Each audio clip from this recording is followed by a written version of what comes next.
আমার কোনো চাওয়া পাওয়া অপূর্ণ থাকে না, ওকে, সো আমার কোনো আফসোস নাই। কারণ আমি তো বলবো আমি লাকিয়েস্ট।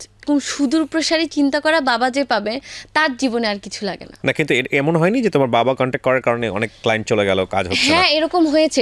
আব্বুর সাথে কথা বলতে হবে, কথাই বললো না, কিংবা আব্বুর সাথে কথা বলতে হয়েছে এই কারণে হয়তো আমি আর সেই কাজটা করিনি, সামহাও অন্য কেউ করেছেন যারা হয়তো ডিরেক্টলি ডিল করেছেন বা তোষামোদি করেছেন, যেই জায়গাটা থেকে কখনো আমি ওভাবে ইনভলভড হইনি।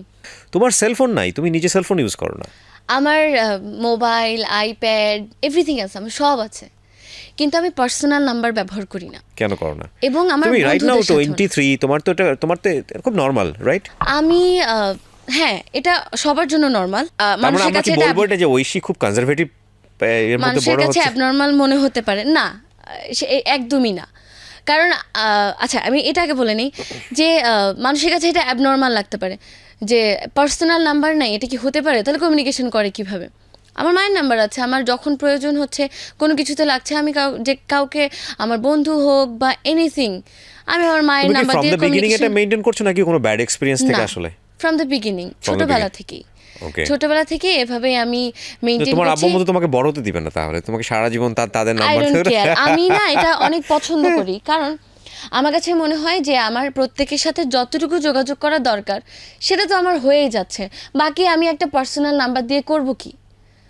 আর আরেকটা বিষয় হচ্ছে, যখন আমার একটা পার্সোনাল নাম্বার থাকবে যেটা আমারই নাম্বার, তো খারাপ ভঙ্গিতে না, খারাপ দৃষ্টিভঙ্গিতে না, পজিটিভলি অনেকেই আমার সাথে কথা বলবে।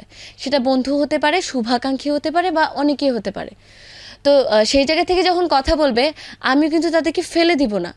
আমাকে যখন কেউ ইন্সপায়ার করবে, পজিটিভ ফিডব্যাক জানাতে কল করবে বা কোনো কাজের ব্যাপার বা যে কোনো কিছু, তখন তো আমি অবশ্যই তাকে পজিটিভলি রেসপন্স করব। আমার কাছে মনে হয় সেটা আমার একটুখানি হয়তো সময় অপচয়। ওকে, কারণ সেই রেসপন্সটা তো আমি সামহাও পাচ্ছি, এই পজিটিভ কথাগুলো, এই ইন্সপিরেশনগুলো আমি অন্যভাবে শুনতে পাচ্ছি, বা অন্যভাবে আমি সরাসরিও পাচ্ছি। আমি প্রোগ্রামে যাচ্ছি যখন মানুষ আমাকে সরাসরি এগ্রিড। বলছে, তোমার So, ডিমান্ড আমার থাকলে, direct communication তোমার লাগছে না। ডিমান্ড থাকলে তোমাকে সামহাও পাবলিক কানেক্ট করবে, এটা তো করবে। কোনো সমস্যা নেই। আমার ডিরেক্ট কমিউনিকেশন করতেই হবে এমন কিন্তু না। না, সো সেই agreed. জায়গা থেকে আমি আমার কাজে ফোকাস থাকি। কিন্তু আমরা তো সাধারণ মানুষ যারা আছে তারা তো অনেক বেশি জানতে চায় আমার প্রিয় গায়িকাকে নিয়ে বা প্রিয় যারা আছে তাদেরকে নিয়ে। So if you lead that kind of life, that means you don't have any personal life. আর সেটা অ্যান্ড নিয়ে তো right now social you are media আছে। 23। সেটা নিয়ে তো সোশ্যাল মিডিয়া আছে, আমি তো সেখানে বিন্দাস। আমার যে পেজ আছে Okay, fine. সেখানে আমাকে যে আমি যতদূর সম্ভব। আচ্ছা, পেজে তোমার আইডি কি হলো বলো তো, প্রথম আইডিটা? আমার প্রথম আইডিটা যেখানে প্রায় 65,000 ফলোয়ার ছিল, অনেক মানুষ কানেক্টেড ছিলেন, সেই 10 বছরের পুরনো আইডি, সেই আইডিটা সামহাও আমি হারিয়ে ফেলেছি। মানে hacked and then permanently disabled. হয়তো হ্যাক করার পর কোনো ভায়োলেন্ট কিছু করা হয়েছে ওই আইডি থেকে, তার পরবর্তীতে ফেসবুক থেকে পার্মানেন্টলি ডিসেবল করে দেওয়া হয়েছে, এবং আমরা বিভিন্নভাবে চেষ্টা করেছি, আমরা রিকভার করতে পারিনি। কত মাস হলো হয়েছে? অক্টোবরে হয়েছে। এই তো এভাবে আর কি আইডিটা হারালাম। তারপর আমরা বিভিন্নভাবে চেষ্টা করার পরেও আইডিটা ব্যাকআপ করতে পারিনি।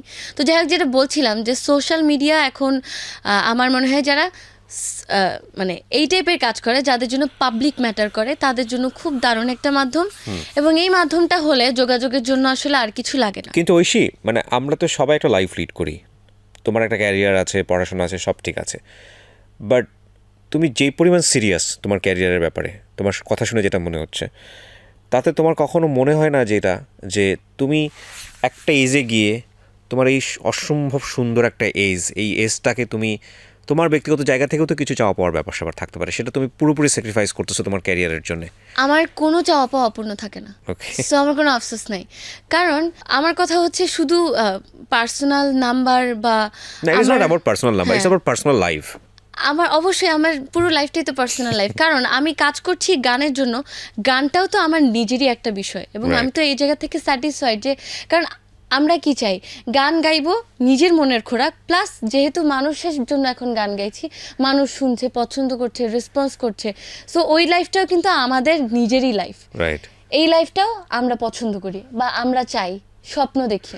আচ্ছা, সেই জায়গা থেকে তো আমি অলরেডি স্যাটিসফাইড। আমি যদি সততার সহিত আমার জায়গা থেকে ঠিক থাকি, তাহলে যত অবস্ট্যাকলস আসুক না কেন, কতদিন, কারণ সত্য কখনো চাপা থাকে না, আর মিথ্যে দিয়ে বেশি দিন পার পাওয়া যায় না, টিকে থাকা যায় না। True, agreed.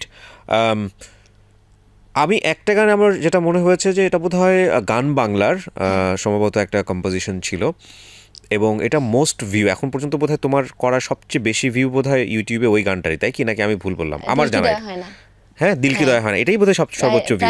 প্রায় মানে 1.5 কোটি পার হয়ে কয়েকদিন পর হয়তো 2 কোটি ছুঁয়ে ফেলবে। 1.5 বিলিয়ন।